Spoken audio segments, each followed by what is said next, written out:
अस्सलाम वालेकुम, welcome ji, to ji. सिया कन्वर्सेशंस। जैसे कि आपको पता है हम कोशिश करते हैं कि आपके पास बेस्ट रिसर्च लेके और एक डिबेट तैयार करें ताकि आप लोग भी बहस कर सकें, हम भी कर सकें। तो प्लीज़ आइए, whoever wants to join into सिया कन्वर्सेशन शुड कॉन्टैक्ट मी, हम उनको इंक्लूड करेंगे। ये कोई एक्सक्लूसिव बात नहीं है। It is not something that is confined to me और people that I know. So anybody who wants to participate is most welcome. We should do this.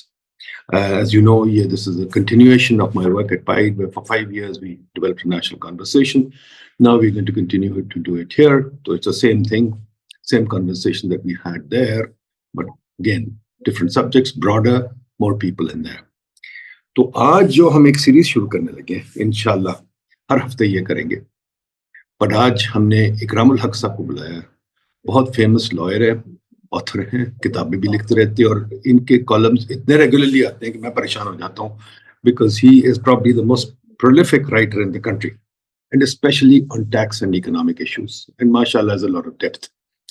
तो इकराम साहब को आज मैंने खास रहमत दी है कि इस सब्जेक्ट को मेरे साथ शुरू करें। इंशाल्लाह he is going to be on this podcast with me almost every week, but हम और गेस्ट भी बुलाएंगे। बट आज इकराम साहब खास तौर पे आए हैं कि ये हमें टैक्स का जो मसला है इस मुल्क की लगता है सबसे बड़ा जो प्रॉब्लम है वो टैक्स है।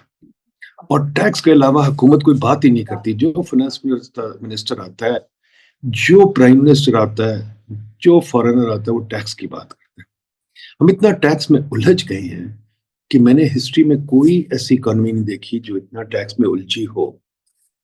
तो इस पे जरा इकराम साहब से हम आज एक्सपर्ट एडवाइस लेते हैं। इकराम साहब, ये टैक्स का मसला हमारा क्यों इतना बड़ा बन गया है? एक वाहिद मुल्क है जिसमें टैक्स का मसला है, बाकी लोग तो इतना मसला नहीं बनाते। तो हमारा ये वाकई बहुत बड़ा मसला है या हमारी ज़हनी फुकतान है या हम बेवकूफ़ हैं कि हम टैक्स टैक्स के अलावा सोचते हैं और कुछ इकोनॉमिक पॉलिसी में है ही नहीं। यहाँ से ज़रा शुरू करते हैं, बताइए क्या है ये? जी, शुक्रिया नदीम साहब। आपने बहुत अच्छी तरीके से एक्सप्लेन किया कि कोई हमें बहुत कम मिसाल मिलती है दुनिया में जहाँ किसी मुल्क के अंदर हर वक़्त टैक्स के बारे में हुकूमत जो है वो लोगों को ये बताए कि जी आप लोग टैक्स नहीं देते, आप टैक्स चोर हैं, हमारी टैक्स टू जीडीपी रेशियो बहुत कम है। और फिर इसके ऊपर जो वर्ल्ड बैंक और आईएमएफ के हम बार-बार उनसे पैसे माँगते हैं और रिफॉर्म के नाम पे हमें पैसे देते हैं, कभी जो हमें बेल आउट करने के नाम पे पैसे देते हैं। उनकी इतनी इंटरफेरेंस है हमारी पॉलिसी डिज़ाइन में भी, कि वो हर वक़्त आकर कहते हैं, "ओहो जी, आपकी तो टैक्स टू जीडीपी रेशियो ही 9% है जी, 10 से कभी ऊपर नहीं जाती है जी, ये क्या हो गया जी?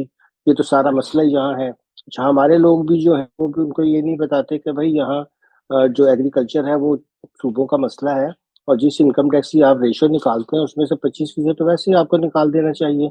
और फ़िज़ूल की ये जो गुफ्तगू है इसको जारी रखने की बजाय आप तवज्जो दें कि आपकी अगर इकॉनमी बेहतर ग्रो करेगी तो टैक्स तो खुद ही आपका जिस तरह के आपने इतने हर जगह टैक्स लगाए हुए हैं, वो तो खुद ही ख़त्म हो जाएँगे। तो वो ज़ाहिर है कि चूँकि ये बात आप भी करते रहते हैं, हम भी लिखते हैं कि टैक्स की जो कलेक्शन है उसको आप एक किसी पर्सपेक्टिव में ही देखते हैं ना। मेरे हिसाब से तो पाकिस्तानी लोग हाइली ओवर टैक्स्ड नेशन है और कॉर्पोरेट के ऊपर रेट भी आज मैं खबर आपको दे रहा हूँ कि बैंकों का पहले रेट जो था 39 प्लस ज़ाहिर है उन्होंने रखा कि आप सुपर टैक्स भी देंगे 49 था, आज उन्होंने 44 प्लस 10 यानी कि अब ये 54 कर दिया है। अब पब्लिक डिपॉज़िट पड़े हुए हैं, उसमें से बड़ा हिस्सा एफबीआर ले जाएगा, ये रेट्रोस्पेक्टिवली यानी कि जो साल वो खत्म कर रहे हैं, उसमें उन्होंने कहा जी चूँकि आपकी एडीआर में बड़ा मसला है, लिहाज़ा आप हमें टैक्स दे दें। और ये इकॉनमी को तबाह करने में टैक्स निज़ाम का बड़ा हाथ है, डोनर्स का बड़ा हाथ है, हमारी हुकूमतों का बड़ा हाथ है और मैं ये अर्ज़ करूँ कि इकोनॉमिस्टों का और हमारे लिखने वालों का भी यही हाल है कि बिल्कुल, वो आप हर सही वक़्त कह यही रहे शोर हैं। मैं मचाते अपने रहते हैं। इकोनॉमिस्ट भाइयों को भी इसमें शामिल करूँगा। मैं अपने इकोनॉमिस्ट भाइयों को भी शामिल करूँगा। रोज़ एक ही बात होती है, टैक्स जीडीपी रेशियो, टैक्स जी। मुझे एक बात बताइए, एक और मिथ है बहुत बड़ी। एक हर तीसरे चौथे साल एक स्टडी आ जाती है, कंप्लायंस गैप। ये गैप क्या है और जी। कैसे निकलता है? इसकी क्या मेथोडोलॉजी है? ये सही भी है या गलत है? जी, देखिए मसला ये है कि ये बिल्कुल एक गलत इम्प्रेशन है कि जी पाकिस्तान के अंदर जो टैक्स पेयर जो हैं, वो सिर्फ़ 2% हैं और वो बहुत बड़ा गैप है जी, गैप कोई नहीं है। सारे के सारे जो हमने मोबाइल के जो आपको पता है बायोमेट्रिक से अडल्ट जो है वो रखते हैं, कुछ बंदा 4-5 सिमें लेके अपने बच्चों को भी दे सकता है। मैक्सिमम लिमिट सुप्रीम कोर्ट ने फैसले में 5 रखी थी। उसके बाद 190-95 मिलियन तक हमने सिमें जारी की, मगर मैं यूनिक मोबाइल यूज़र भी आपको बताऊँ, तो वो भी अब 120 मिलियन से कम नहीं है, क्योंकि इतने ही तकरीबन हमारे पास अब इंटरनेट यूज़र भी हैं। वहाँ टैक्सेस लगा-लगा कर हमने 19.5% तो वहाँ सूबाई टैक्स है। उसके बाद 15% उसके ऊपर एडवांस एडजस्टेबल इनकम टैक्स है।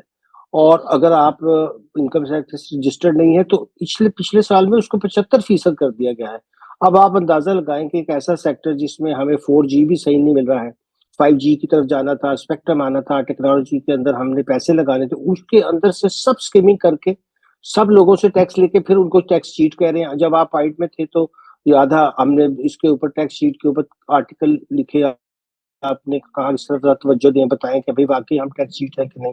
हमने डेटा से साबित किया, एनालिसिस से साबित किया, नंबर से साबित किया कि भाई हर बंदा टैक्स दे रहा है और ये आपकी बेहुदा जो टैक्स रिटर्न है, जिसके अंदर आपने 16 पेज रखे हुए हैं, आप लोगों से उनके वेल्थ स्टेटमेंट पूछ रहे हैं, पूछे तुम्हारी बीवी के ज़ेवर का क्या नंबर है, फिर उसका वज़न करके मुझे बताओ और ये बताओ और वो बताओ, अपने एक्सपेंस बताओ। कौन दुनिया में वेल्थ स्टेटमेंट माँगता है आजकल? वो आप इनकम बताएँ बस, ठीक है, अगर कोई एहसास बरा रहा है गलत, देख लेंगे कि एजेंसी जो आपने इतनी रखी हुई है। तो ये इन्होंने एक ऐसा प्रोपेगेंडा कर दिया पाकिस्तान में कि अब बड़े-बड़े आप देखते हैं कि जो टीवी के ऊपर एंकर अपने आप को बड़ा वेल इन्फॉर्म्ड समझते हैं, आते ही यहाँ से बात शुरू करते हैं कि जी पाकिस्तान में तो लोग टैक्स नहीं देते। भई ये क्या गुफ्तगू है भई? कौन टैक्स नहीं दे रहा? ये गरीब से पता है गरीब, इकराम साहब, पूरेस्ट ऑफ द पुअर है ये भई। मैंने आप देख मैंने लीजिए नदीम साहब।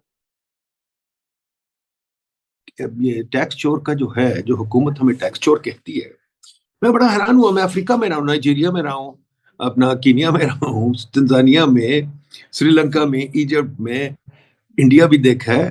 कोई अपने कौम को टैक्स चोर नहीं कहते जैसे हम कहते हैं। यहाँ तो रोज एंकर एक ही चीज कहते हैं, टैक्स चोर। और रोज आपके अफसरान भी आके कहते हैं टैक्स चोर। और अभी इतना बड़ा बिल पास कर दिया टैक्स चोरी पे। तो ये क्या, ये एक और किस्म का एलीट फिनोमिनन है कि जो एलीट है, जो माशाल्लाह सरकारी गाड़ियां घरों में रहते हैं, वो सोचते हैं उनके नौकर, उनके बाकी लोग सारे टैक्स चोर है। ये कोई इस किस्म का फिनोमिनन है? क्योंकि पुराने ज़माने में मुझे याद है कि बादशाह सलामत भी यही कहते थे कि राया बस बड़ी गंदी है, मैं बड़ा अच्छा हूँ, राया बड़ी गंदी है। क्या हम उसी ज़माने में रह रहे हैं, कोई चेंज किए कि नहीं किए? बिल्कुल नहीं चेंज किया। अब आपने सही तरफ इशारा किया कि अगर हम इनकी टैक्स एग्जम्पशंस देखें, जो टैक्स एक्सपेंडिचर के नाम से अब क्वांटिफाई होती हैं, ज़ाहिर है कि वो जब से क्वांटिफाई, हम तो पहले भी लिखते थे, लेकिन जब से क्वांटिफाई होनी शुरू हुई है, तो उसमें अभी मेथोडोलॉजी का मसला तो हम बाद में डिस्कस करेंगे कि उन्हें जो काइंड में परक्विजिट है उनको मार्केट रेट पे कैसे करना चाहिए। मगर खुद मान रहे हैं कि हमने 4 ट्रिलियन की एग्जम्पशंस दी हुई हैं। उसमें जो इनकी एग्जम्पशंस हैं, अगर वो ले लें, तो वो भी किसी तरह से 2 ट्रिलियन से कम नहीं है। अब एक तरफ तो 2 ट्रिलियन का टैक्स की ये इनका एक्सपेंडिचर है, और दूसरी तरफ लोगों को कह रहे हैं जिनको इतनी हेवीली टैक्स किया हुआ है, मैंने अभी आपसे अर्ज़ किया। इसके अलावा मैं अगर वो जो 68 विद होल्डिंग्स है उनका बताना शुरू करूँ, तो एक मज़ाक़-ए-खेज़ पिक्चर आपके सामने आएगी। वो सैलरी वाले जो बेचारा 3 लाख आज ले रहा है, वो 57,000 टैक्स पर मंथ कटवा रहा है। आप अंदाज़ा लगा लीजिए कि जो कीमतें हैं पाकिस्तान में, अब 10% अब किसी भी जगह चले जाएँ, कीमतों की आप देखेंगे कि 10 परसेंट बढ़ गए, यानी कि 10 टाइम्स बढ़ गई हैं। अब उसके ऊपर आप इतनी हेवी टैक्सेशन करके लोगों की जो डिस्पोजेबल इनकम थी उसको भी तबाह कर रहे हैं, और खुद आपने अपना लाइफ़स्टाइल बिल्कुल नहीं बदला है। ये तो बल्कि गोरों से भी ज़्यादा अब बारात जो है ये माँगते हैं और ले रहे हैं। उसके ऊपर टैक्स भी नहीं दे रहे हैं। अब आप देखिए कि मैं हैरान हो रहा था कि जज जितनी तनख्वाह लेता है उतना जुडिशियल लॉस भी लेता है। एक तो पता नहीं उसकी क्या जस्टिफिकेशन है, और उसके ऊपर टैक्स भी फ्री है वो। अब अगर सुप्रीम कोर्ट और हाई कोर्ट के जजों का जो जुडिशियल अलाउंस जो उनकी सैलरी के बराबर है, कैश सैलरी के, अगर वो टैक्स एग्जम्प्ट है, घर उनका, उनकी गाड़ियाँ, उनके मुलाज़िम, उनकी बिजली, उनके गैस, ये सारी चीज़ें आप ऐड करें, और यही हाल मिनिस्टर्स का होगा, यही हाल जो है हमारे फौजियों का होगा। अब ये जो ऊपर की क्लास है, इसके अगर आप अखराजात देखें, इनका लाइफ़स्टाइल देखें, इनका वीआईपी कल्चर देखें, इनकी टैक्स एग्जम्पशनें देखें, तो इन्होंने एक नैरेटिव बना लिया कि इस तरफ लोग बात ना करें, कोई बंदा इस तरफ ना आए, और मीडिया में भी सिर्फ बात ये हो कि जी पाकिस्तान के लोग टैक्स नहीं देते। अच्छा, भाई एक और बात आपने बताइए हर इकराम साहब, एक और बात बताइए कि ये जो है इनकी बात की जी, इनकम टैक्स, विथहोल्डिंग टैक्स हर चीज़ पे लगा दिया। अब कुछ लोग तो क्लेम कर सकते हैं, मतलब जो इनकम टैक्स रिटर्न उनके पास बड़े भारी पैसे हैं। जो मेरा ड्राइवर है बेचारा, उस वो तो इनकम टैक्स भर भी नहीं सकता, बिकॉज़ उसकी तो इनकम ही बहुत लो है। उसका तो पैसा गया ना, उसको तो रिफंड कभी नहीं मिलता। और कई ऐसे लोग हैं जिनके पास इनकम नहीं है, तो उनको तो रिफंड मिलता ही नहीं है, ठीक है ना? अब फॉर एग्ज़ाम्पल बड़ी सिंपल बात है, मैं ले लेता हूँ कि मेरी बीवी जो है वो काम नहीं करती, उसकी निल इनकम है, ठीक है? अब मैं काम करता हूँ, चलो मेरी इनकम है थोड़ी बहुत, खैर मैं नहीं काम कर रहा तो मेरी इनकम नहीं होगी। तो जो वो क्या कहते हैं, मेरी बीवी के जो अभी तक विथहोल्डिंग टैक्सेस हैं, वो तो हम रिकवर ही नहीं कर सकते थे, और मैं अब अपने विथहोल्डिंग टैक्सेस रिकवर ही नहीं कर सकता। तो ये एक किस्म की टैक्सेशन ही होगी ना, इसको विथहोल्डिंग ज़रूर कहते हैं, पर रिटर्न तो नहीं करते ये, या करते हैं? बिल्कुल नहीं करते। अभी देखिए असेंबली में सवाल हुआ कि विथहोल्डिंग के बारे में आप बताएँ कि ये जो मोबाइल से पिछले 5 साल में कितनी हुई और कितना लोगों ने उसके खिलाफ एडजस्टेबल माँगा आपसे। तो उन्होंने बताया कि जी 3.8 ट्रिलियन तो ऐसा था जो हमारे पास सीधा आ गया और उसमें से 95% कभी लोगों ने क्लेम ही नहीं किया है कि वो उसके लिए एडजस्टमेंट माँगते हैं। उसके लिए आपने सही फैक्टर बता दिया कि 90% लोगों की तो इनकम टैक्सेबल नहीं होगी जिनसे ये टैक्स विथहोल्ड कर रहे हैं। ना उसको बेचारे को पता है कि मेरा कोई इनकम टैक्स विथहोल्ड हो रहा है। वो तो बेचारा जब जाकर ईज़ी लोड करवाता है तो कहते हैं जी आपका 100 में से 20 रुपए रह गए, बाकी सारी स्टेट खा गई है। और वो कंपनीज़ ने भी चूँकि उनको पैकेजेज़ दिए हुए हैं महीनों के, तो वो उनको कमोबेश वो समझते हैं कि यार इस पैकेज में इज़ाफ़ा हो गया, कोई महँगाई की वज़ह से हो गया होगा। उन्हें उसमें पता नहीं कि वो टैक्सों उनको पुश कर रहे हैं कॉस्ट को। वो एज़ सच टेलीकॉम की कोई जो है वर्किंग ऑफ जो है प्राइस नहीं कर रही है। तो ये भी बहुत कम देखा कि इसका इकोनॉमिक फैक्टर भी देखना चाहिए कि जो कीमतें बढ़ी हुई हैं उनकी, वो भी टैक्सेस की वजह से बढ़ी हैं।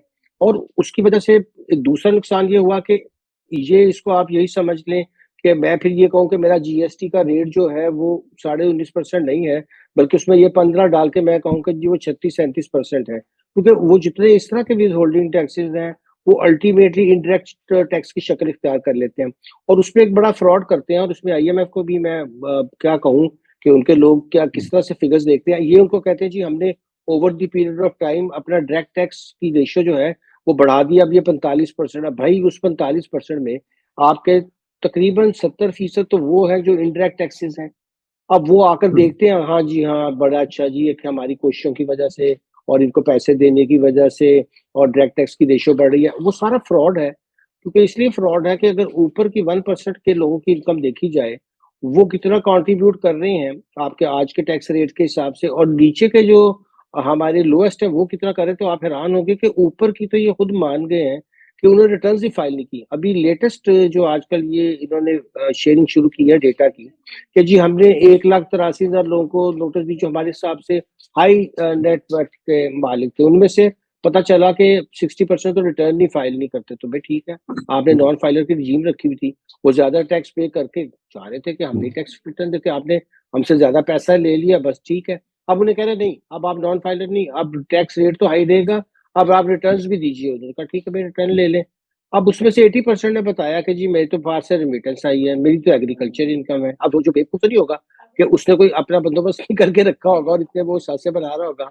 इनको उसमें से टैक्स कुछ भी नहीं आया। इनमें से 1 बिलियन भी टैक्स इकट्ठा नहीं कर सकते। एक बात बताइए कि मेरा तो ख्याल है, एम आई रॉन्ग, कि दुनिया जहान का निज़ाम ये है कि टैक्स कोड जो है वो बड़ा डिफिकल्ट होता है लिखना, और उसमें बड़े लूप होल्स होते हैं। और आपके जैसे बंदे, मैं आपको अक्यूज नहीं कर रहा, पर बहुत अच्छे अच्छे अकाउंटेंट्स और लॉयर्स बैठे हुए दुनिया में हैं आपके जैसे, माशाल्लाह। एंड उनका काम ही ये है कि बताना लूप होल्स कैसे और कैसे। फॉर एग्जांपल छोटी सी बात मैं देखता हूँ, एप्पल के ऊपर बहुत देर से ये था कि एप्पल अमेरिका में सिर्फ 2% टैक्स देता है। वो जो आपको पता है मेरे से बेहतर कि वो टैक्स ज्यूरिसडिक्शंस में खेल लेते हैं कि वहां अपने आप को लोकेट कर लेंगे, ये कर लेंगे। बहुत सारे लूप होल्स हैं। तो हम क्यों इतना शोर मचाते हैं? पूरी दुनिया में ये निज़ाम है, और पूरी दुनिया माशाल्लाह एक्सपर्ट्स बड़े-बड़े अच्छे बैठे हुए हैं, मतलब वो मिलियंस ऑफ डॉलर लेते हैं और फिर वो बताते हैं इनको कि तुम बिलियंस कैसे बचाओ। तो ये तो अमेरिका में प्रॉब्लम, पूरी दुनिया में प्रॉब्लम, बल्कि वो थॉमस पिकेटी तो कहता है कि जी ये ग्लोबल टैक्स होना चाहिए, ये ज्यूरिसडिक्शन में बात नहीं बनती। तो ग्लोबल टैक्स तो हम भी नहीं मानेंगे, कोई भी नहीं मानेगा। ग्लोबल टैक्स इकट्ठा करेगा तो कहाँ जाएगा? तो हम जो इतना शोर मचाते हैं इस चीज़ पे, टैक्स अवॉइडेंस तो होएगी। टैक्स अवॉइडेंस में हमें थोड़ा सा टैक्स अवॉइडेंस और टैक्स चोरी में डिस्टिंग्विश करना चाहिए। टैक्स अवॉइडेंस जैसे कि मैं कह रहा हूँ वो तो होगी ना, जो कि एक्सपर्ट्स आपके जैसे हायर करके मैं टैक्स अवॉइड कर लूँ लीगली, कोई गलत काम ना करूँ। टैक्स चोरी बिल्कुल चीज है। तो या कि हमारे यहाँ ये चीज हो रही है या सिर्फ यही है कि हम चोरी कर रहे हैं? नहीं, देखिए टैक्स चोरी तो कर भी नहीं सकता ना। आपने हर चीज के ऊपर विद होल्डिंग लगा दी। अब आपने ये फार्मूला निकाला कि अगर आपने टैक्स रिटर्न फाइल नहीं की हुई, यानी एक्टिव टैक्स पे लिस्ट रखी हुई है, आपके उसमें नहीं आ रहे, तो विद होल्डिंग एजेंट के ऊपर ये पाबंदी लगा दी कि तुम हर वक्त लिस्ट देखो ऑनलाइन, और तुम कहो अच्छा भी तुम तो फाइलर नहीं हो, तुम 100% ज्यादा दो, कभी कभी 200%, कहीं कहीं 250% लगा दिया। अच्छा, ये रियासत का बयानिया वैसे बिल्कुल गलत है कि हमारे पास कोई टैक्स चोरी हो रही है। जब टैक्स चोरी का मुराद ये होनी चाहिए कि भाई अगर आपने एबिलिटी टू पे पे टैक्स लगाया हो, जो आपने बात की वेस्ट में, तो उसको समझा जाता है कि जहां एबिलिटी टू पे भी थी, इनकम भी थी, उसने फ्री है, उसके ऊपर टैक्स ही नहीं दिया। यहाँ तो मसला ये है कि आपकी क्वांटिफिकेशन इनकम की हो भी नहीं सकती लॉ में, क्योंकि आपने किसी चीज के ऊपर ग्रॉस पे टैक्स लगा दिया है, कहीं नेट पे टैक्स। अभी अगर आप एहतियात से देखें भी, अगर बहुत गौर से देखें टैक्स लॉ को, जो इनकम टैक्स की मैं बात कर रहा हूँ, पर्सनल इनकम टैक्सेशन में 80% तो ऐसी इनकम्स हैं जो ग्रॉस पे टैक्स हो रही हैं और एज ए सेपरेट ब्लॉक। अब उसके अंदर क्या कोई चोरी करेगा? आपके बैंक के ऊपर आपको प्रॉफिट मिला, अगर आप फाइलर थे तो आपका फुल एंड फाइनल डिस्चार्ज हो गया, नो मैटर कि आपका 5 मिलियन तक उन्होंने ये रेशियो रखे, 5 मिलियन तक जो बंदा भी इंटरेस्ट लेगा उसको हम है तो 15% फुल एंड फाइनल कर देंगे। अगर वो फाइलर नहीं है तो उससे 30% ले लिया। अब उसकी चॉइस है कि वो रिटर्न फाइल करके 15 का रिफंड मांगे, या वो कहे कि जी ठीक है मेरा 30% चला गया, भाड़ में जाए, मुझे तो ये भी सूट करता है, मैं इस रियासत से कोई काम नहीं करना चाहता, मैं कोई टैक्स रिटर्न नहीं फाइल करना चाहता। अच्छा, अब ये कहना कि जी आपने तो क्वांटिफिकेशन खुद ही कर दी कि मेरा ग्रॉस प्रॉफिट जो है, पूरा इंटरेस्ट जो है वो टैक्सेबल है, ये आपने कोई इसमें एक्सपेंडिचर की बात ही नहीं की हुई। ये तो फ्लैट रेट ऑफ टैक्सेशन है, और उसमें आपने 2 रेट भी बना दिए हैं। अब आप लोगों को किस बुनियाद पे कह रहे हैं कि तुमने टैक्स चोरी की है, जब आपने खुद कहा कि भाई 15% से ज्यादा इसमें 5 मिलियन तक नहीं लगेगा, और उससे पूरा टैक्स भी बैंक ने उसका लेकर आपको जमा करवा दिया। तो किस बुनियाद पर डिविडेंड के ऊपर आ जाए, उसमें भी आपने 15%, अगर नहीं तो 30% कर दे। आपने अच्छा, खरीदी या खरीदी या राम बेची, साहब, वहां ये भी आपके बताइए, साथ यही कर ये बताइए कि ये जो इस पे तो आ जाए पहले एक चीज के, चार्ज है। टैक्स जीडीपी रेशियो जो हम कहते हैं हमारा बहुत लो है, जी जी। ठीक है?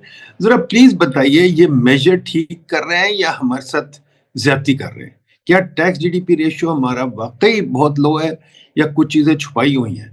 और दूसरी चीज ये कि अगर टैक्स नहीं, जीडीपी बिल्कुल। लो है तो किस लिहाज से लो है? मैं तो देखता हूँ चीन में भी कोई खास ज्यादा नहीं है, बांग्लादेश में कोई खास ज्यादा नहीं है, हमें क्यों गालियां पड़ती कि हमारा टैक्स जीडीपी रेशियो लो है? बस ये एक डिबेट थी जिसपे हमने भी बहुत से आर्टिकल लिखे, हम्म, और कहा था कि आपने भी बहुत इस पे बात की कि ये एक इंडिकेटर सामने रखकर, जिसको बिल्कुल हम गलत तरीके से कर रहे हैं, और ज्यादा कम होना ये कोई बड़ी निशानी भी नहीं है। बाज मुल्क, अब बांग्लादेश का एक्सपेंडिचर ही अगर पूरा जीडीपी का 10% है, एक्सपोर्ट उनकी 67 बिलियन है, तो उनको क्या जरूरत है कि वो उसके ऊपर कहें कि जी हम 30% इकट्ठा करेंगे तो हमारा काम बनेगा, इसी से उनकी इकोनॉमी ग्रो करेगी। आपके हम्म, एक्सपेंडिचर इस वक्त जो है वो है तकरीबन, अगर जीडीपी का 20%, तो आप 30% टैक्स क्यों कलेक्ट करना चाहते हैं? उसकी कोई रीजन ही नहीं बनती है। तो ये इस लिहाज से अगर देखा जाए, तो ये सारी बहस जो पाकिस्तान में छेड़ी जाती है कि उससे कंपेयर करें, कभी अपने आप को स्वीडन से कंपेयर करें, तो कभी अपने आप को जो पूरी ईयू की है उसके साथ हम्म, कंपेयर कर लें, तो ये सारी चीजें जो है वो सिर्फ और सिर्फ बेकार बहस है। और फिर हमें सबको हम्म, पता है कि पाकिस्तान में ये नंबर्स भी सारे के सारे में न्यूवर होते हैं, और ये खुद भी मान रहे हैं अपने इकोनॉमिक सर्वे में और हर चीज में कि हमारा जो इस वक्त 25% तो एक सेक्टर का कंट्रीब्यूशन है, वो 25, कभी 23 हो जाता है, कभी 24, कभी, लेकिन गाले 22-23 एग्रीकल्चर का है। और एग्रीकल्चर का खुद ही डेटा से बताते हैं कि जी इसमें 0.6% सिर्फ टैक्स कलेक्शन है। तो फिर आप अगर इसको निकाल कर कैलकुलेट करें तो आपकी इंडिया के बराबर 18% पे ही आ जाएगी, तो कौन सी कम टैक्स कलेक्शन हो रही है आपकी? तो अगर उसको भी सही तरीके से आप वो कैलकुलेट करें एक साइंटिफिक तरीके से, तो पाकिस्तानी, जैसे मैं अर्ज़ कर रहा था कि अपनी बसात से ज़्यादा टैक्स दे रहे हैं, बल्कि जो टैक्स हमने लगाए हुए हैं वो तो इतने खौफनाक हैं कि हमने ना कंज़म्पशन को छोड़ा, ना हमने सर्विस को छोड़ा, ना हमने एक्सपेंडिचर टैक्स भी लगाकर उसके बाद फिर इन्वेस्टमेंट टैक्स भी लगा दिया कि अगर आप इम्पोर्ट करके हम आपको यहाँ टैक्स ले लेंगे, अगर आपने प्लॉट खरीदा हम आपको इतना टैक्स ले लेंगे। कोई दुनिया जहान की टैक्स बुक में जो किसी किस्म का टैक्स लग सकता है, वो हमने नहीं छोड़ा और उसको एक ही स्टैट्यूट में भी लगाया है। मगर उसके बावजूद फिर रोना-पीटना डालते रहते हैं कि ओहो जी देखें, और जो काम करने का था कि आप अपने एक्सपेंडिचर कम करते। अब बांग्लादेशी की मैंने मिसाल इसलिए दी है कि भाई चले 50 साल पहले तक वो हमारा हिस्सा था। अब वो कैसे अपना मैनेज कर रहे हैं 9-10% पे, इसलिए कि उनका एक्सपेंडिचर ही इतना नहीं है कि वो उनको ज़्यादा टैक्स कलेक्ट करने, उन्होंने एक्सपोर्ट पे तवज्जो दी। वहाँ से उनको 67 बिलियन, तो मैं इस साल इतने हंगामों के बाद ही देख रहा था कि उनकी टेक्सटाइल से, यानी कि जो गारमेंट्स वो करते हैं, हम तो इसमें भी आपको पता है कि यार बहुत कम वैल्यू एडिशन करके वो कपड़ा भेज दिया और बस फ़िज़ूल की बातें हम करते हैं कि अगर जीपीएस ना हो, ओपन मार्केट हो तो हम शायद कुछ बेच भी ना सके ज़्यादा। और वो उनको कोई ज़रूरत नहीं, उन्होंने कभी नहीं कहा कि भई अभी आईएमएफ भी से भी उन्होंने प्रोग्राम लिया था, आपको याद होगा कि जब उनकी रेमिटेंसेस वगैरह कुछ कम हुई तो उन्होंने एक प्रोग्राम किया, ज़रा आपने वो बेहतर करे, उसमें उन्होंने तो कोई, मैं वहाँ की रिपोर्ट पढ़ी है, वहाँ तो कोई एतराज़ नहीं किया आईएमएफ ने कि आपकी टैक्स टू जीडीपी 9% क्यों है? क्योंकि उनका कोई लेना-देना नहीं फिस्कल, ये जो फिस्कल डेफिसिट हम क्रिएट करते हैं हर साल और जो हम अपना कर्जा बढ़ाए चले जा रहे हैं और इकोनॉमी का साइज़ हमारा जो है वो बढ़ ही नहीं रहा है। तो ये तीनों फैक्टर्स हमारे, इसमें सबसे बड़ा मैं तो समझता हूँ कि टैक्सेशन का बहुत बड़ा कसूर है। और चूँकि सारा ज़ोर टैक्स के ऊपर है, तो वो खुद ही ग्रोथ को भी खराब कर रहा है, वो हमारा फिस्कल डेफिसिट भी बढ़ा रहा है, क्योंकि ये सारी चीज़ें इसी के गिर्द आके, और चूँकि हम ना इतना ज़्यादा एम्फेसिस हमने टैक्सेशन पॉलिसी के ऊपर किया जो बहुत खराब है हमारी पॉलिसी। यानी वर्स्ट पॉलिसी अगर मैंने कहीं टैक्सेशन की स्टडी की है पिछले 10 साल में, तो वो पाकिस्तान की, और बुरी होती जा रही है।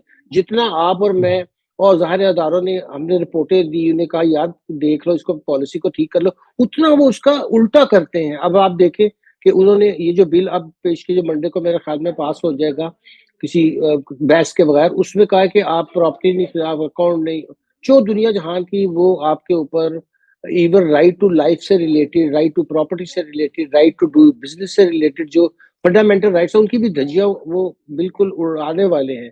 और कोई बंदा नहीं बोल रहा, वो उसकी टेक्निकल बहसों में पड़े हुए हैं, जी ये हो गया, वो हो गया, जी क्या हो गया, जी ऐसे हो गया, उसने रिटर्न क्यों नहीं दी? भई तुमने क्या सारे बंदों को रजिस्टर कर लो। कल तुम आईएमएफ को कह दो जी लो मेरे पास 120 मिलियन टैक्स पेयर हैं। ये उनके रिकॉर्ड है, ये उनका है। अब आप उनको भेज दें कि भई ये मैंने तुम्हारी प्रीपेड रिटर्न बना दी है जो मेरे डेटा था। अगर तुमने तुम्हारा कोई और सोर्स है इसमें ऐड कर लो, नहीं है तो बस ठीक है, तुम्हारी रिटर्न हो गई। ये तो मैं, अगर मुझे कल कहें तो मैं 1 हफ्ते में आईएमएफ को पाकिस्तान में 120 million, 120 billion registered tax payer दिखा दूँगा। क्या इसमें इतना बड़ा मसला है जिसके लिए आपको मेरे अकाउंट बंद करने की ज़रूरत पेश आ रही है?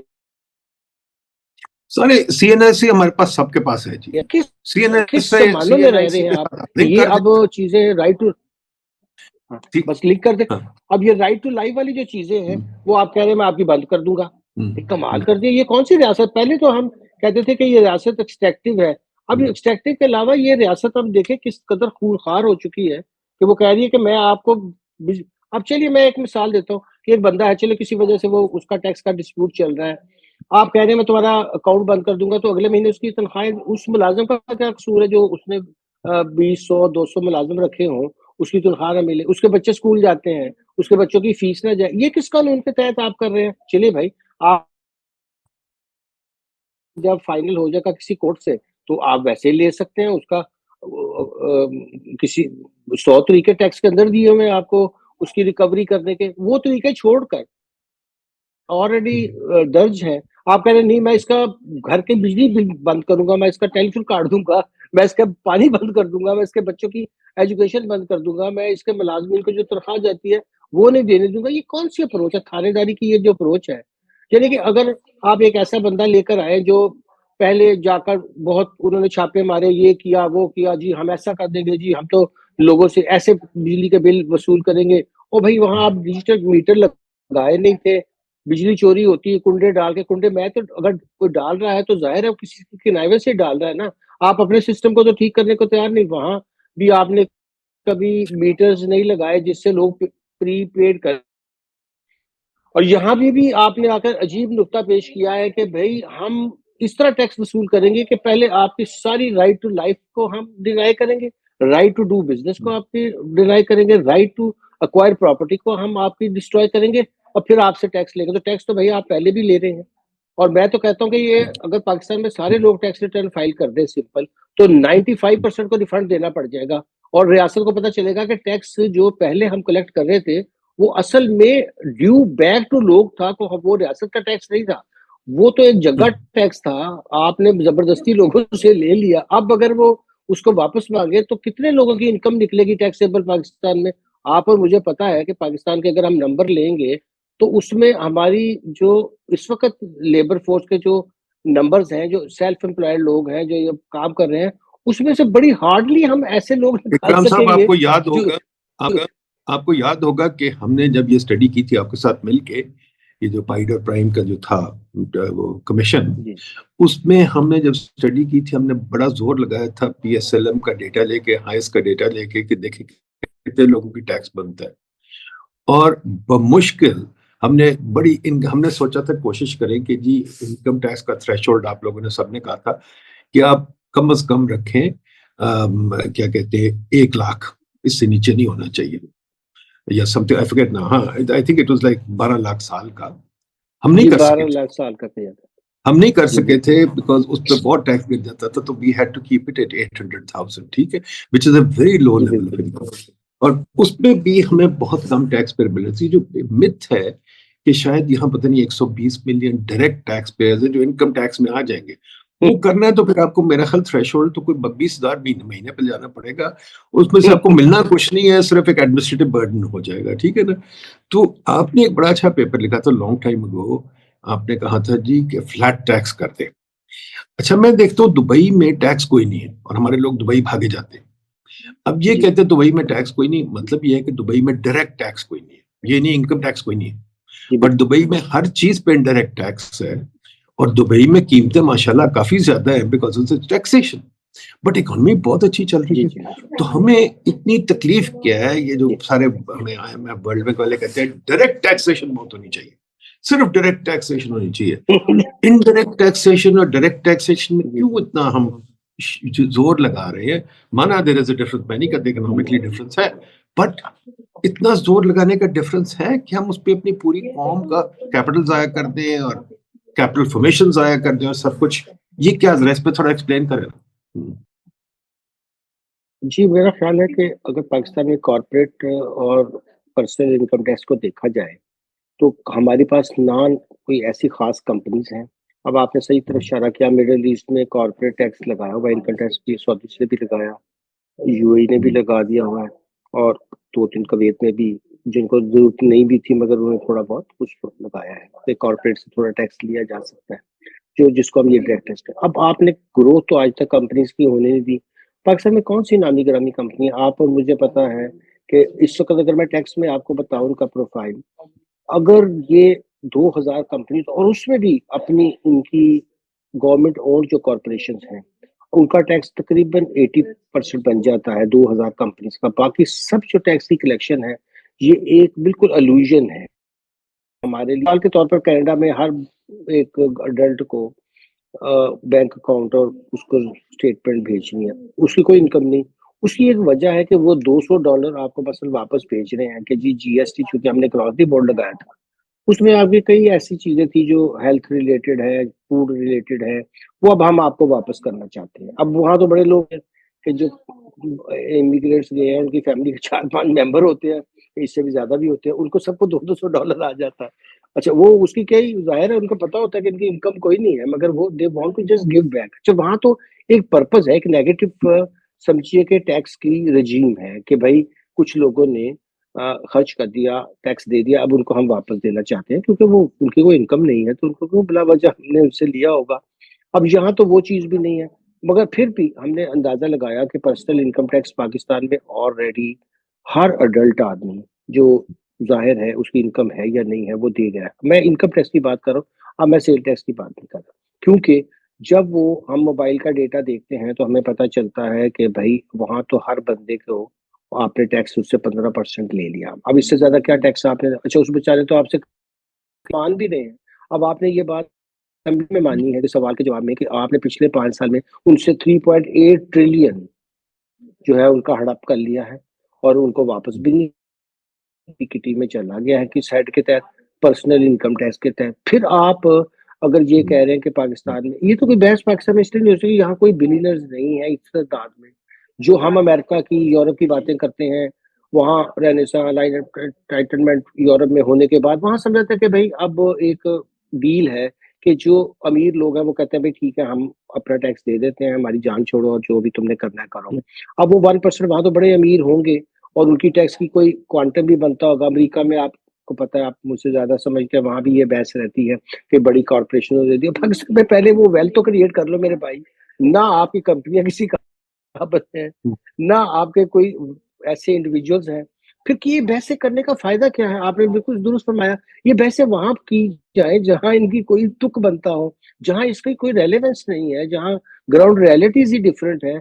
अगर आप मैं कहता हूँ सारों से भी आपका कुछ अभी आप ज़्यादा टैक्स इसलिए आ रहा है कि वो हर एक बंदे से इनकम टैक्स आई चले जा रहा है आपको विद होल्डिंग के ज़रिए। अगर आप इनकम वाक़ई एबिलिटी टू पे टैक्स पे गए, तो फिर मैं दोबारा दोहराऊँगा कि इसका 70-80% आपको वापस करना पड़ेगा। ये आपकी औकात निकलेगी कि इस मुल्क में कोई ऐसे टैक्सेबल लोग नहीं थे जिनका पैसा आप हड़प करके बैठे हुए हैं। सो उन्होंने उसका आसान हल ये निकाला कि इनसे लिए जाओ विथहोल्डिंग में, फिर इनको गालियाँ भी देते जाओ। इनको ब्लेम भी करो, अब्यूज़ भी करो और वर्ल्ड बैंक और आईएमएफ उसकी वो जो एक बैंड वैगन में शामिल है इस सारी में कि हाँ जी, पाकिस्तान में पर्सनल इनकम टैक्स सही नहीं है, इसका सैलरी का रेट बढ़ा दो। भाई सैलरी वालों को और कितना टैक्स तुमने लगवाना है? अब देखिए 45% रेट सैलरी वाले पे लगा दिया आपने। इन्फ्लेशन आप अपनी देखें, उसकी इनकम भी नहीं बढ़ रही, या तो उसकी इनकम बढ़ रही हो, फ्रीज़ हुई है बेचारे प्राइवेट सेक्टर में उनकी इनकमें और वो आप उन पे बर्डन डाले चले जा रहे हैं। वो कह रहे हैं भई आज तुमने मुझसे 2 महीने में 198 बिलियन ले लिया है, यार किस तरह तुम ट्रीट कर रहे हो मुझे? और उसकी बजाय तुम ये कह रहे हो कि यार ये बैंक वालों के साथ बड़ी ज़्यादती हो गई है और बैंकों को यार कुछ टैक्स रिलीफ देना चाहिए। और भाई मेरे वो स्प्रेड के ऊपर याशियाँ कर रहे हैं। गवर्नमेंट को लोन दे रहे हैं, इकोनॉमिक एक्टिविटी में कुछ लेना-देना उनका नहीं है। सारे का सारा पैसा गवर्नमेंट ले जाती है उनसे, वहाँ आप एक तबाही तो वो मचा रहे हैं कि जो आम पब्लिक के डिपॉज़िट्स हैं, उसका बेनिफिशियरी कौन है अब?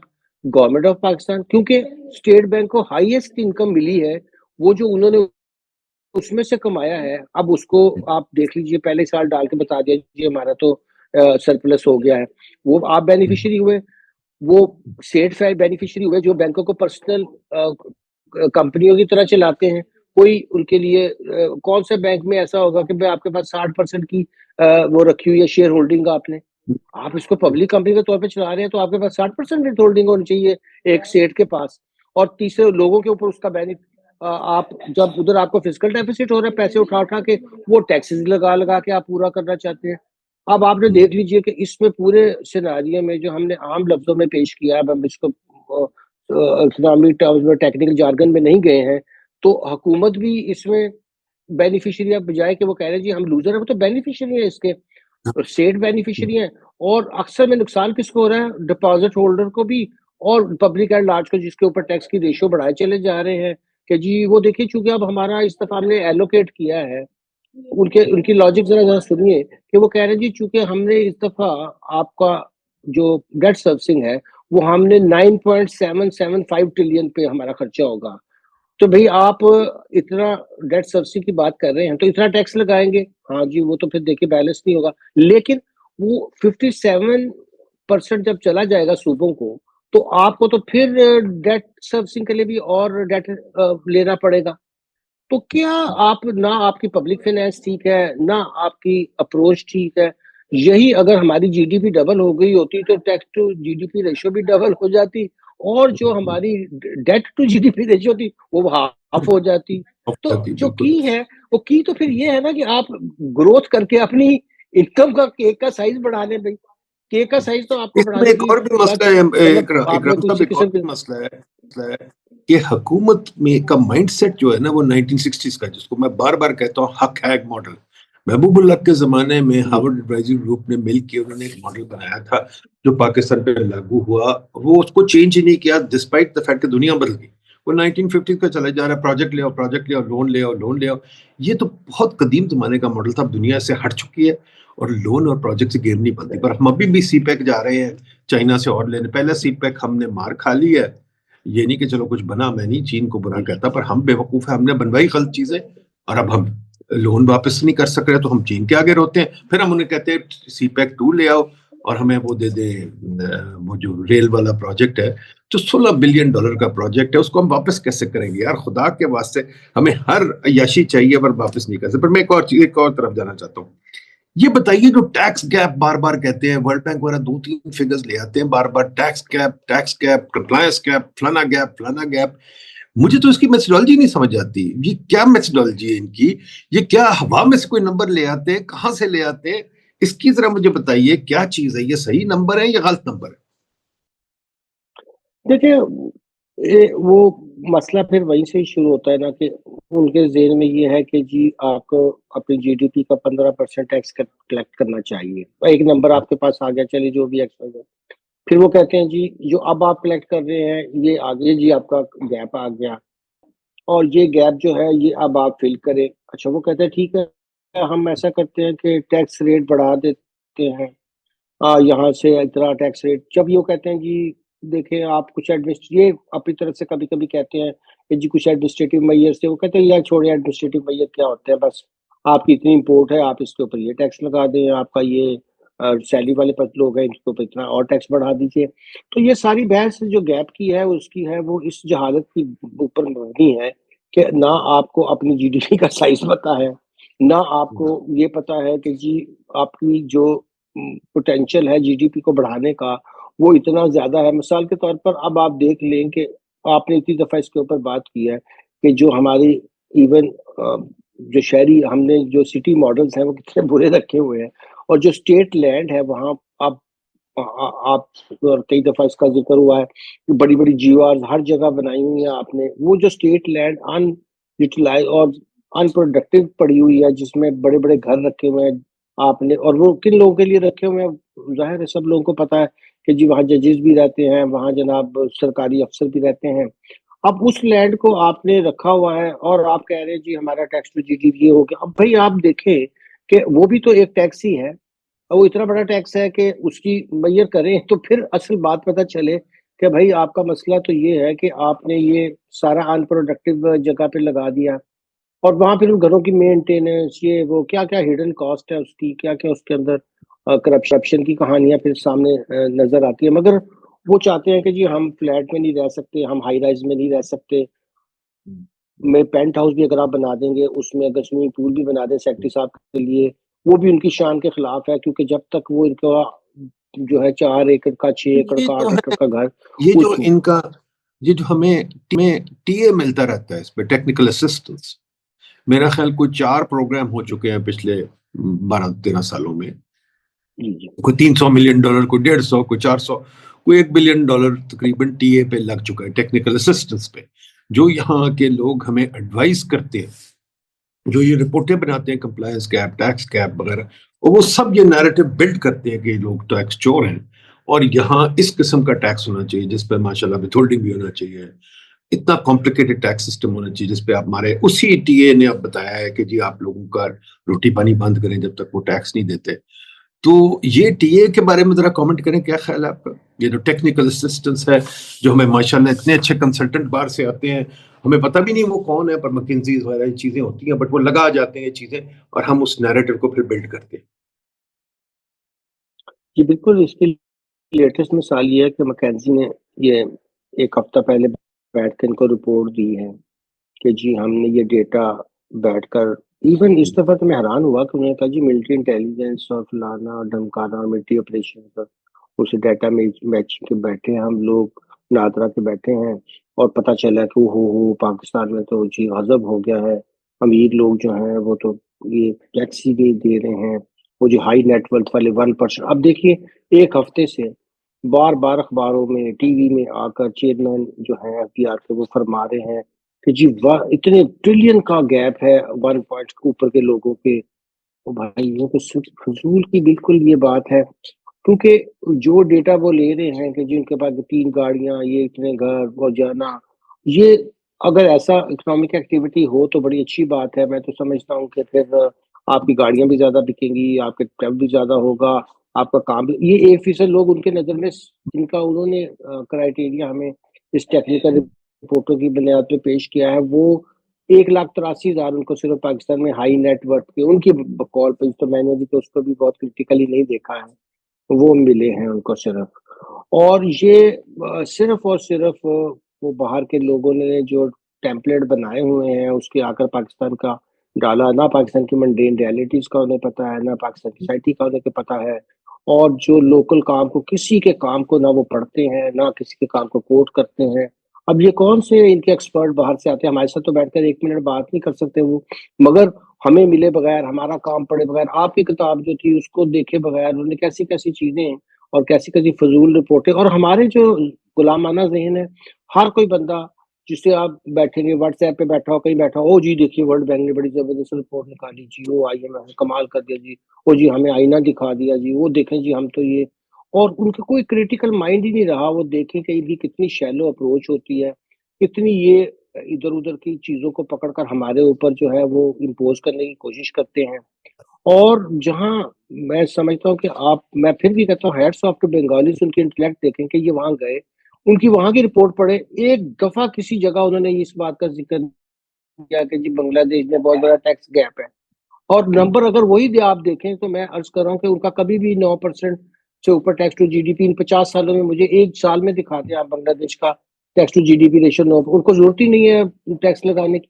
मैं कहता हूँ कि सारे टैक्सेस बुरे होते हैं, बहुत बहुत टैक्सेस बहुत ही बुरे होते हैं।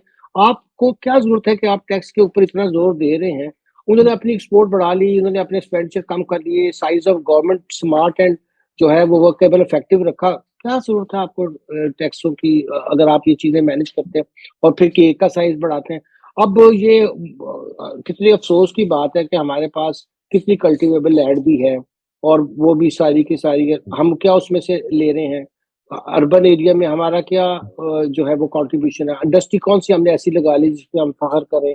कौन-सी हमें ऐसी सलाहियतें पैदा की हैं जिसकी वजह से, आईटी को देख लें, बड़ी बात होती है जी आईटी, और भई आपका इंटरनेट सही नहीं चलते हैं, आप उसकी स्पीड स्लो किए रखते हैं, आपने उसको इतना महँगा किया हुआ है, फिर आप कह रहे हैं कि जी ह्यूमन रिसोर्स आपके पास उस क्वालिटी का नहीं है जो वैल्यू ऐड करके पैसे कमा सके। कंपेयर आप करने बैठ जाते हो जी भारत की 172 पे जी हो गई एक्सपोर्ट। भई आपने कोई एनवायरनमेंट, कोई इंफ्रास्ट्रक्चर, कोई उसके लिए माइंड, कोई उसके लिए बनाया है?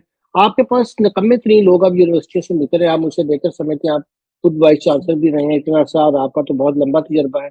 आप बताएँ किस तरह का प्रोडक्ट हम पेश करें जो कि हमारी जो नॉलेज बेस्ड इकोनॉमी, जो चैलेंजेज़ आज वर्ल्ड को हैं, बस हम टैक्स का ढोल पीट-पीट कर, बजाए जो हमें सही चीज़ों पे डिबेट करनी चाहिए, जिन चीज़ों की वजह से हम आगे जा सकते हैं, उसका तो हम ज़िक्र नहीं करते हैं। आज तक वो हमारे नैरेटिव में शामिल ही, हमारी बातचीत में भी उसका ज़िक्र अब नहीं होता है। बस सारा दिन बैठकर टैक्स के ऊपर गुफ्तगू हो रही है, जी टैक्स बहुत कम है, जी टैक्स को ज़्यादा, ये इसको यूँ कर दें जी। बड़े-बड़े लोग, अब मैं तो देखता हूँ इतने बड़े टैक्स के माहिरीन पैदा हो गए हैं। जब मैं कभी ऐसे व्हाट्सएप पे नज़र डालता हूँ, कैसे-कैसे वो ब्लॉग, कैसी-कैसी गुफ्तगू लिख रहे होते हैं। वो कहो जी टैक्स बहुत बड़ा मसला है पाकिस्तान का, बस ये टैक्स आ जाए, अगर 30 ट्रिलियन टैक्स आ जाएगा पाकिस्तान में, तो टैक्स पाकिस्तान में तरक्की हो जाएगी। वो 30 ट्रिलियन उड़ा देंगे। पता चलेगा कि आपका जो फिस्कल डेफिसिट है, अगर वो सूबे को मिल जाएगा, सूबा कुछ नहीं करता, कोई सूबा कोई काम नहीं कर रहा है, सिवाय वो जो एनएफसी से पैसे आ रहे हैं उसके ऊपर याशिया कर रहे हैं, बेहुदा किस्म के प्रोजेक्ट्स अनाउंस कर रहे हैं।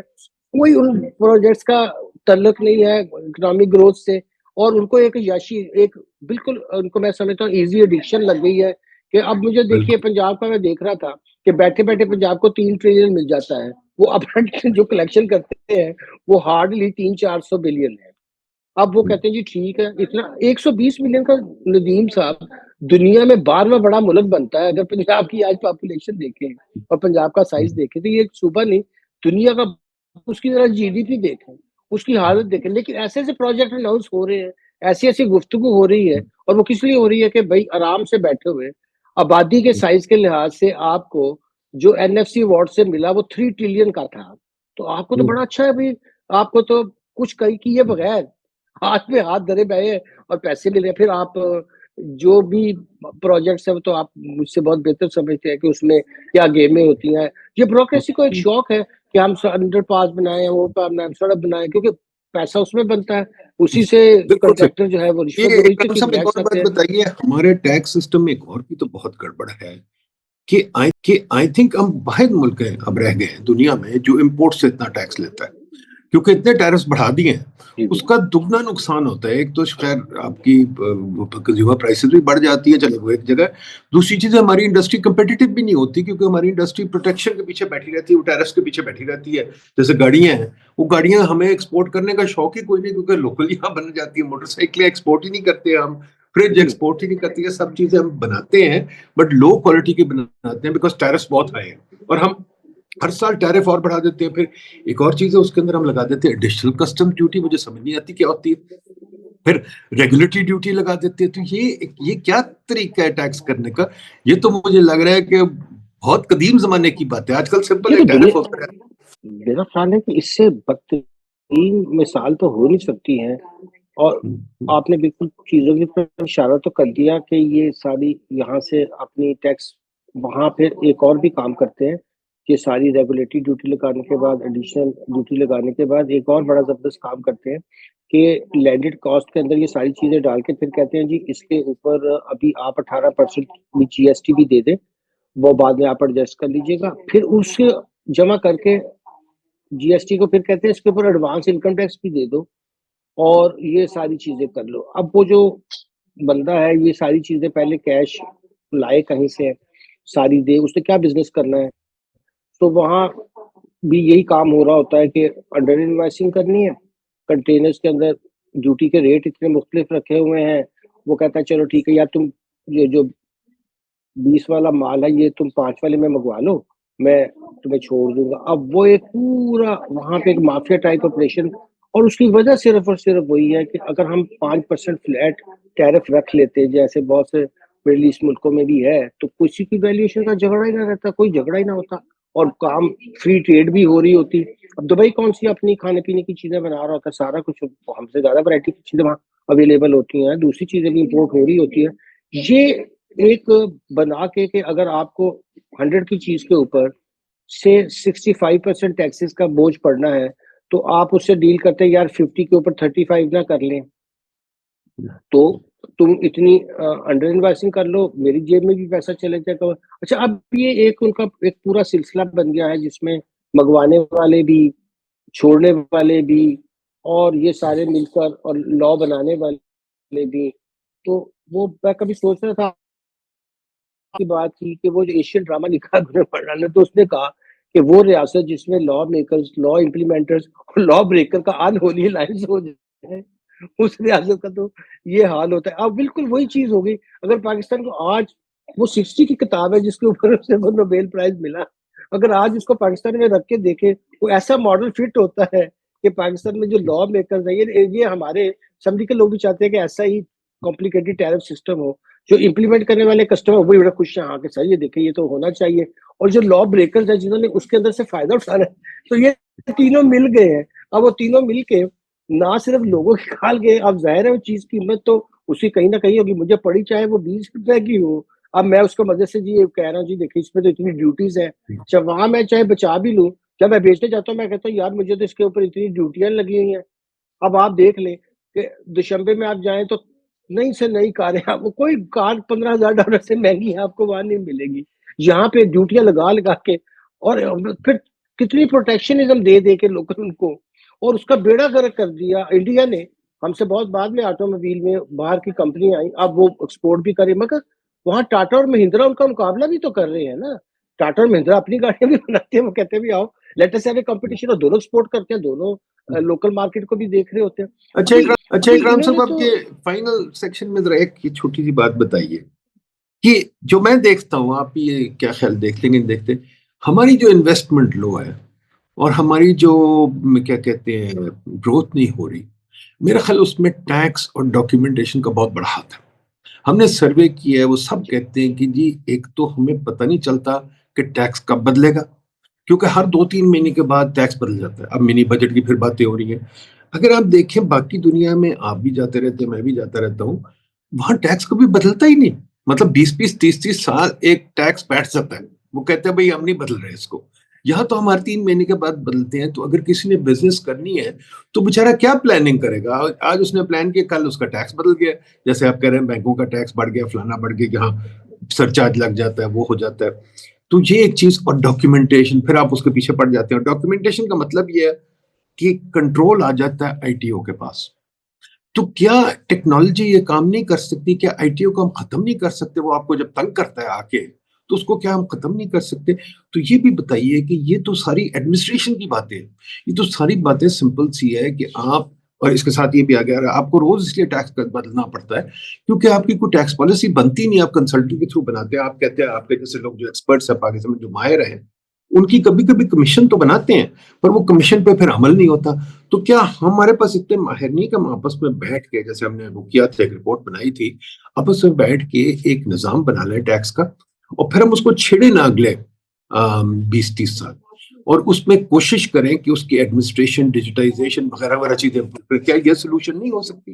जी, बिल्कुल हो सकता है। देखिए, यही तो मसला है कि वो ऐसा हो नहीं चाहते कि हो। अब रिफ़ॉर्म्स के नाम के ऊपर कितना पैसा वहाँ खर्च हुआ है। अभी आगे रिफ़ॉर्म्स की तो खुद स्टोरी थी। आप जब वहाँ पार्लियामेंट में थे तो हमने किताब भी पब्लिश की थी कि टैक्स रिफ़ॉर्म्स इन पाकिस्तान हिस्टोरिकल क्रिटिकल रिव्यू, और उसमें बताया कि कितना बड़ा वो हमने बुरा काम किया है। अब उसमें हैरानगी की बात है कि वो जो दे रहे हैं हमें लोन, या वो भी नहीं अपनी फाइनल रिपोर्ट्स में तो लिख देते हैं कि जी कोई फ़ायदा नहीं हुआ, मगर जब प्रोग्राम का डिज़ाइन चल रहा होता है, तो वो भी साथ में मिले होते हैं। अब ये इतना ओवर रेगुलेट किया चीज़ों को, आपने सही कहा। मेरे पास भी कई लोग बाहर से पूछते हैं कि जी इस मुल्क में मैं आऊँगा, मैं पहले 4 सूबों में रजिस्ट्रेशन करवाऊँ, एक पाकिस्तान में, फिर फेडरल बोर्ड ऑफ रेवेन्यू से, सिर्फ़ सर्विसेज़ के टैक्स देने के लिए, लोगों से जो लेना है। तो मैं क्या पागल हूँ कि यहाँ आकर मैं काम करूँगा? फिर टैक्सेशन कितनी हाई है, सूबों के दरमियान झगड़ा पड़ा रहता है, जी ये सर्विस कहाँ से ओरिजिनेट हुई, कहाँ से टर्मिनेट हुई। वो कहते हैं जी, अब उन्होंने अपनी अलग-अलग फिefdoms बना ली हैं, जो उनको राइट टू कलेक्शन मिला, उसका उन्होंने मज़ाक बना लिया है कि वो कहते हैं कि जी अगर आप पंजाब की कंपनी है तो देना ही देना है। अगर आप कराची की कंपनी भी है, लेकिन आपने कोई सर्विस ऐसी दे दी है जो कि उसका जो यानी सर्विस रिसिपिएंट है वो पंजाब का है, तो फिर आप पंजाब में भी रजिस्टर हो, यहाँ भी टैक्स जमा, यानी वो इतनी फ्रेगमेंटेशन करे, इतनी काउंटिंग करे, वो सारा करे। वो कहते हैं यार आप तो दुनिया के और ममालिक में भी जाते हैं, ऐसा कभी देखा नहीं हमने। और फिर आप ऑडिट करवाएँ जी, ये झगड़ा करें। अब आप देखें कि ये कहते हैं जी हमने ईज़ ऑफ डूइंग बिज़नेस कर दिया। आज भी अगर एक ऐसा बंदा जो सारे सूबों में काम कर रहा है और वफाक में भी काम कर रहा है, उसको सिर्फ से इनकम टैक्स की तो छोड़ दे, वो तो हर हफ्ते उसको टैक्स विथहोल्ड करके जमा करवाना है, और उसकी कितनी फिर बनती है 52, यानी कि स्टेटमेंट्स हो गई ना, उसको उसको फाइल करनी है। और जो सेल टैक्स रिटर्न हर महीने उसने फाइल करनी है, वो 5 जगह के उसने फाइल की, तो उसको साल की 60 रिटर्न्स वो भी फाइल करनी है। और कभी वो एजेके में चला जाए तो फिर वहाँ पे भी एक लेदर रिटर्न बिज़नेस फाइल, तो वो कैसे बिज़नेस एक्सपैंड करेगा? वो क्रॉस बॉर्डर तो चले, फिर भी डबल टैक्सेशन ट्रीटीज़ होती हैं। जो क्रॉस कंट्री, जो फ्री ट्रेड की हम बातें करते हैं कि जी सूबों के दरमियान रिस्ट्रिक्शन, हमने इस टैक्सेशन है। वो सोचता है कि यार मैं सूबे में जाऊँ या जहाँ मुझे रजिस्ट्रेशन करवानी पड़ रही है, मैं जाकर एक ऑफ़िस खोल लूँ इस्लामाबाद में, ऐसे लेटर तो वहाँ मैं कहूँ जी मैं तो वहाँ से सारी चीज़ें करता हूँ। ऐसे-ऐसे काम किए हैं इन्होंने पिछले यानी कि 12-14 साल में, 18वीं तरमीम के बाद भी। उसमें मैं अब एक किताब भी लिख रहा हूँ कि यहाँ फिस्कल डिसेंट्रलाइज़ेशन क्या हो रही थी, उल्टा और ही मसाइल खड़े हो गए हैं। तो बहुत बुरी हरकतें की हैं हमने, उस वजह से आपने सही फरमाया कि अभी जो हमने तीसरा एडिशन किया प्राइम के लिए, उसमें लिखा कि जो टेलीकम्युनिकेशन में पहले चले कुछ फॉरेन डायरेक्ट इन्वेस्टमेंट, वो भी बिल्कुल खत्म हो गई है, क्योंकि अब वो परेशान है कि यार ये हम किस-किस सूबे के साथ डील करें, क्या-क्या हमारे मुसीबतें हमारे ऊपर खड़ी कर दी हैं। और ये कोई बाहर से आना चाहता है, वो तो पहले 10 दफ़ा सोचता है कि पाकिस्तान में हमें पता ही नहीं, कोई प्रेडिक्टेबिलिटी का आपने जो क्वेश्चन उठाया बड़ा इम्पोर्टेंट है, कि एक बंदा अगर अपनी 5-10 साल की फिज़िबिलिटी बनाए किसी चीज़ के लिए, तो उसको तो यही नहीं पता कि कल को टैक्स का क्या रेट होगा पाकिस्तान में।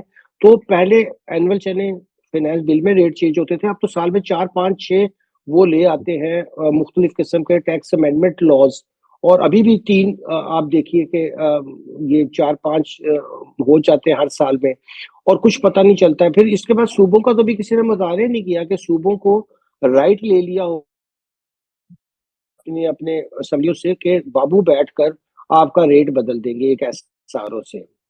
अच्छा, यहाँ तो आपको पता है हमने इसमें बड़ी स्ट्रगल की थी, मना किया था कि भई ये सारा गेम बंद करें। आपने लगाई कि जी आप सिवाय इमरजेंसी के नहीं करेंगे। आपने बड़ी एफर्ट की, हमने भी उसके ऊपर आपके कहने पे हमने बहुत लिखा। जैसे ही वो आईएमएफ जाता है फिर वो शुरू हो जाते हैं। अभी भी तीनों लॉज़ के अंदर वो और एक हम अपना आखिर जो में ये हमारा सेल बता दें टैक्स है, कि कस्टम है ये आखिर में ये बता दें कि ये कैसे, मतलब बड़ा अजीब मुल्क है कि जहाँ के जो डोमेस्टिक रिसर्चर्स हैं, इंटेलेक्ट्स हैं, डोमेस्टिक जो रिसोर्स है, उसको तो बिल्कुल सुना ही नहीं जाता और सिर्फ फॉरेन सोर्सेज को सुना जाता है। मैंने तो ये श्रीलंका में भी देखा, बांग्लादेश में भी देखा, किसी मुल्क में नहीं देखा। ये मेरा ख्याल एक वाहिद पाकिस्तान मुल्क है जहाँ फॉरेन कंसल्टेंट आता है और उसको हमें पता भी नहीं चलता कि वो कहाँ बैठा। अभी जो बैठे हुए हैं मिनिस्ट्रियों में, मेरा ख्याल कोई 10-15 मिनिस्ट्रियों में, हम तकरीबन हर मिनिस्ट्री में बैठे होते हैं, पर हमें पता भी नहीं चलता और वो लोकल से बात भी नहीं करते। पीयर रिव्यू भी नहीं होता। पीयर रिव्यू होता है कि लोकलों से चलो पीयर रिव्यू करा लें। आपसे कभी पीयर रिव्यू कराया लोगों ने कि नहीं? कभी भी। और ये लोग इंटरेस्टेड भी नहीं ठीक आपसे बात करने की, ना हुकूमत इंटरेस्टेड है आपसे बात करने की। बिल्कुल भी नहीं। अब देखिए इसमें सबसे बड़ा कसूर हमारी इंडस्ट्री और ट्रेड बॉडीज का भी है कि ये भी इनके भी गुलामाना ज़हन है। ये अपनी इंडस्ट्री की खास भी इनको कोई रिसर्च एंड डेवलपमेंट का शौक नहीं है, कोई इनको कंप्यूटर की शौक नहीं, इनको वो तो टैक्स एग्जाम्पशन बचाने ढूंढ पे रहे हैं ना, वो तो एग्जाम्पशन पे हाँ, चलते हैं। और हम्म। एग्ज़म्पशनें ढूँढ रहे हैं, प्रोटेक्शनें ढूँढ उनको रहे तो हैं। अच्छा एग्जाम्पशन अब वो चाहिए, वो किसी तो को ओपनली कहते हैं भाई हमें रिसर्च की जरूरत नहीं, आप अब वो एग्जाम्पशन किसी की दिलवा सकते हैं तो बात ठीक है। बस वो किसी की स्टडी को पढ़ने को तैयार नहीं है, अपना कोई इन हाउस वो काम करने उनके साथ डायलॉग करने को तैयार नहीं है। वो अपने आप आगे बढ़ने के लिए आपको और मुझे कभी बुलाएँगे नहीं, बुलाएँगे भी तो बस वही फिर फ़िज़ूल बातें शिकायतनामे शुरू हो जाएँगे, जी वो फलाना ही होगा, जी मुझे ये तंग करता है वो। तो उनकी वो कंप्लेंट्स बस शुरू हो जाएँगी, उन्हीं अफ़सरों से जाके फिर रिफंड्स भी लेते हैं। तो ये सारा इन्होंने जो चीज़ चूँकि वो रिसर्च की, किसी स्टडी के ऊपर डिबेट की रवायत चूँकि इनमें भी नहीं है और उसके ऊपर जाकर फिर ज़ाहिर है गवर्नमेंट तो चाहती भी नहीं है कि वो आप और मुझे सुने, ज़ाहिर है वो क्रिटिकल व्यू तो वो तो खुशामद और दरबारी चाहिए होते हैं। क्योंकि हमारे जितने भी रहे हैं, जो भी चीफ एग्ज़ेक्टिव रहे हैं, उनमें खुशामद को तो मतलब कि यार ये ऐसे नहीं है तो वो बड़ी महफ़िल में कहेंगे यार मैं आपने मुझे बेलिटल कर दिया, मैं तो खुद बड़ा एक्सपर्ट था। तो वो चाहते हैं कि बस उनको दरबारी मिले, वो कहें सर आप जैसे थे। अब देखिए ना उन्होंने कहा कि आप ये अब मैं आपको बिल्कुल वाज़ेह बात बता रहा हूँ। उन्होंने कहा जी मुझे डिजिटाइज़ेशन 1 महीने में चाहिए। अब सबको पता है यार डिजिटाइज़ेशन के लिए 1 महीना नहीं। उन्होंने कहा सर हो जाएगी। वाह, वाह! बस वो बेहतरीन बंदा हो गया। ऐसे बंदे को आप बहुत पसंद करेंगे। मैं और आप कहेंगे कि जी ये इसमें ऐसे-ऐसे करो कि नहीं, नहीं, नहीं आप क्रिटिकल बात करते हैं। जिस बंदे ने पाकिस्तान में कोई क्रिटिकल बात की वो फौरी तौर पर हमारे स्टेट मशीनरी से तो समझे आउट हो जाता है। क्योंकि वो क्रिटिकल बात नहीं वहाँ वो बादशाह हैं। उनको सिर्फ़ कसीदे चाहिए, खुशामद चाहिए। जो हमारा एंटरप्रेन्योर है उसको कोई इंटरेस्ट ही नहीं है कि भई मैंने ग्रोथ करनी है, मैंने बढ़ना है। उसने कहा यार बिजली चोरी कैसे करनी है, गैस चोरी कैसे करनी है, टैक्स चोरी कैसे करना है, एग्ज़म्पशन कैसे लेनी है, मराद कैसे लेनी है, कैसे इनके ये मसाइल हैं। अब यहाँ पे असल प्रॉब्लम ही ये है कि आप किसी और मुल्क में चले जाएँ, वहाँ लोग अपने लोकल काम को, लोकल सक्सेस को बड़ी अहमियत देते हैं, उनकी कोई रिस्पेक्ट होती है, उनकी कोई रिकॉग्निशन होती है। यहाँ तो वो उल्टा हमें अपना एनिमी समझते हैं। वो कहते हैं यार इकराम साहब उनकी बात ना करें यार, वो हमारी बहुत बैशिंग करते हैं। वो सारे जितने भी आपको एफबीआर के लोग मिलेंगे, वो मेरे नाम से वो इसको इससे एसोसिएट करते हैं, यार उनको तो एक ही काम आता है, रोज़ हमारी बैशिंग कर।